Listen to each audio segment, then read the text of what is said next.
আসসালামু আলাইকুম গাইস। তো আপনারা সকলে আসলে কমেন্ট করছিলেন কয়েকটা ভিডিও দেখে যে আপনার রিলসগুলো মানে কোথায় শ্যুট করা। তো দেখেন আমি যে জায়গাটায় আসছিলাম আমার পিছনে দেখেন মানে পুরাটাই ধান ক্ষেত, যে পর্যন্ত চোখ যায় সেই পর্যন্ত। এবং এই পাশে যদি আপনাদেরকে দেখাই, ওই পাশে একটা স্কুল আছে এবং এই পাশেও কিন্তু একই অবস্থা।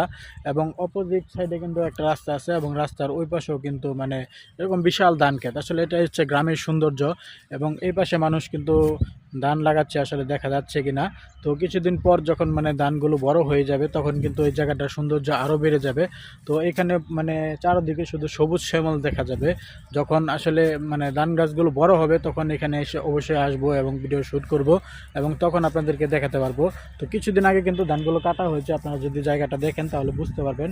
এবং এই পাশে ধানের যে গাছগুলো থাকে মানে জ্বালা বলে যেটাকে, আসলে সেটা হচ্ছে। তো আসলে জায়গাটা যখন পরিপূর্ণ ধান খেতে মানে পরিপূর্ণ হয়ে যাবে তখন আবার আসবো এবং আপনাদেরকে দেখানোর চেষ্টা করব।